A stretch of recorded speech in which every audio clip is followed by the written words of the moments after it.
nuisance right now. My mum is in the audience. Hi, Mum. Thank you so much for coming out. Look, who thinks Aussies are a pretty good sort? We're a pretty good sort, aren't we? Yeah, right? Yeah, we're pretty all right. I think we're a bit like the quokka. Positive. We've got that spirit. People like to take selfies with us. We've got all sorts of BuzzFeed listicles now about us. In comparison, the Americans don't usually get as good a rap overseas, right? Like, no one wants to take a selfie with a bear. No one wants to take a selfie with an eagle. I think we have it pretty good, right? But you know what? Like, that's now. Back then, it was a little bit different. I should know a little bit about this too, because I've been living in San Francisco for the last 3.5 years. Thank you, San Fran person. I get a lot of questions like, are you Irish? Are you Costa Rican? But by and large, hey GIF, you should be working. By and large, when I'm like, oh no, actually I'm an Australian, people are like, what? What? Do you know Sam and Wollongong? That's my cousin. You do know him, right? You know him, it's that good. If we were all living back in 1849, they wouldn't be asking that question, they'd be telling us to get the hell out. I'm going to tell you why. Because we have been an absolute nuisance, Aussies. During the gold rush, there were 300,000 people that moved to the Bay Area. A whole bunch of them were Aussies. They came along, this is before the E3 visa, by the way. They just came along. Now, we think that there's a boat problem or whatever. 50% of these people arrived by sea, and a whole bunch of them were Aussies as well. But moving to San Francisco back then wasn't like, how do I put it? Oh, I'm just going to rock up and get my Twitter apartment and stuff like that. It'll be pretty freaking rad. It was actually really hard work. A lot of Australians thought they'd make a lot of gold, and they didn't. So they ended up being the true OGs. They joined a gang called the Sydney Ducks. The Sydney Ducks were, to be honest, ungrateful dickheads. I say that now. Like, seriously, I've just been to the consulate. These guys seriously got in, had a great time, and So they had a really nasty trick that they picked from home. The Indigenous people of Australia had this technique of creating brush fires to drive out wildlife. This is for survival because that's their hunt. They hunt.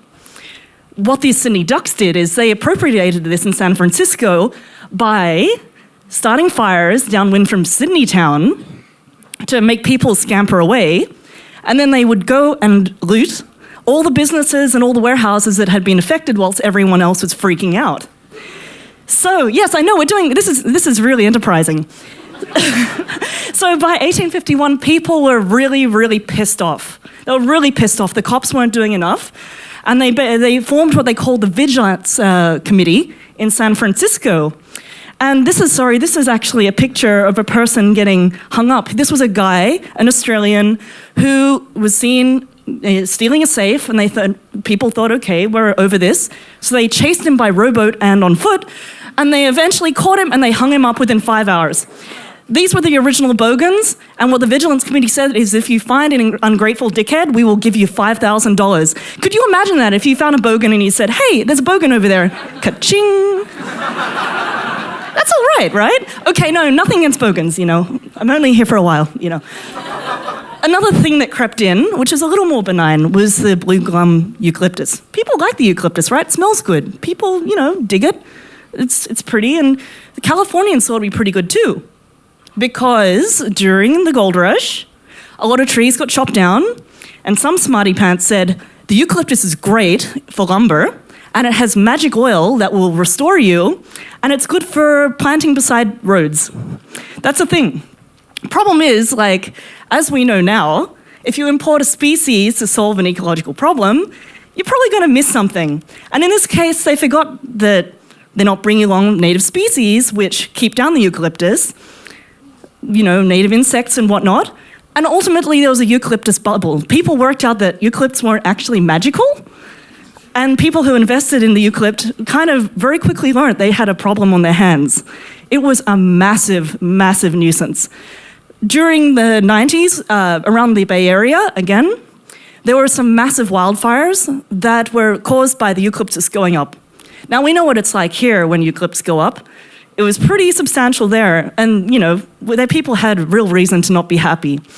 But on the other hand, it's like now, there are defenders of the eucalypt, and it's actually really hard to, go through Sutro Forest and San Francisco and not feel refreshed and revived by how beautiful a scene it is. And at the end of the day, we are products of our environment. You know, like, here we're at peace, we're at equilibrium. We're amongst our native species. But who knows truly what we are in foreign lands? Thank you.